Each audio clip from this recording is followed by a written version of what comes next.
Good evening, tonight we are going to share with you a new scary story. This story has been published on a Reddit from Kenny Garza user. Make sure to like our video and subscribe to our channel, it will help us a lot.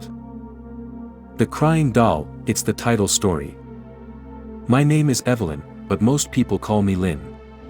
I'm 34, married to John, 39. We have a daughter, Sarah, who's 4 years old.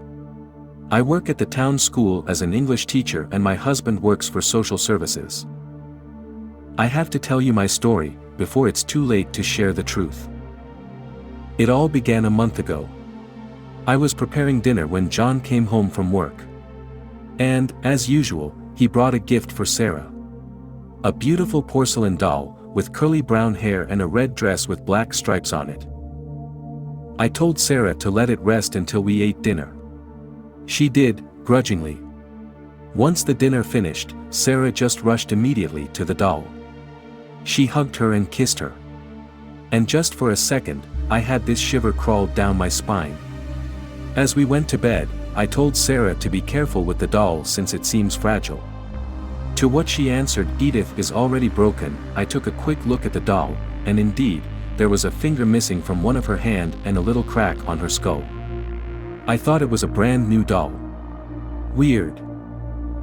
I was about to ask John about it, but he was already asleep when I came to our bedroom. I joined him, still thinking about the name Sarah chose for her doll. Edith. So outdated. How did she even thought of this name? I fell asleep quite quickly. And then, in the middle of the night, something woke me up. A faint sound. Like a cry. But so soft. I immediately think, Sarah. I got up and went to her room. Only to find her sleeping quietly. The sound didn't stop, however, I could still hear it. I scanned the room and my eyes stopped on the doll. She was on the floor. I picked her up and suddenly the crying stopped. I checked the doll to see if she had any sort of voice mechanism, but nothing.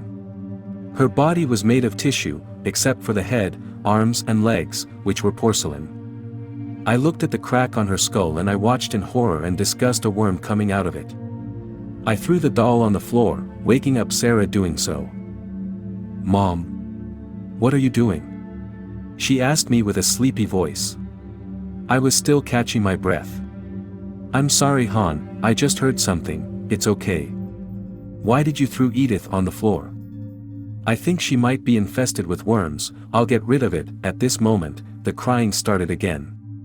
"No, Mom. Please, she won't like that. Honey. This thing is dangerous, no to mention disgusting," I said.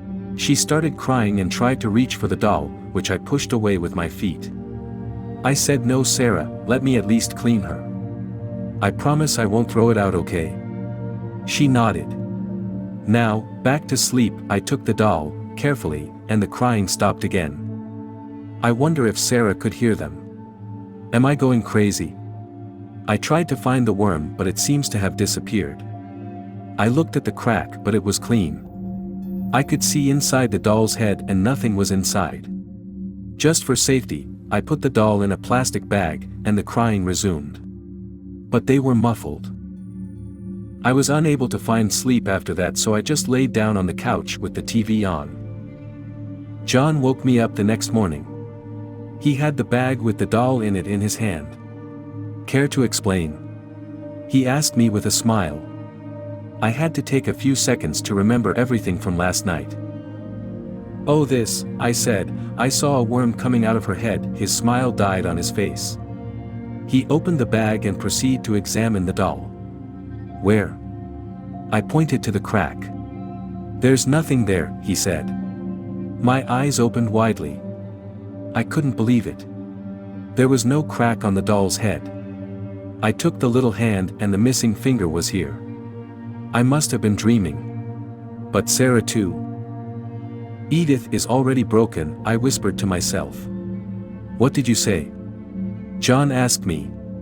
"Nothing," I replied. "You can give back the doll to Sarah, she'll be thrilled." At this moment Sarah appeared downstairs. "Where is Edith?" she asked, before even saying good morning. "God, She must really love this doll. John turned to her. Who's Edith? The doll, I said. There you go, sweetie, you can have her back. She smiled while hugging the doll. And again, I felt just for a second this weird shiver. What is that all about? This true story has been shared in Reddit platform.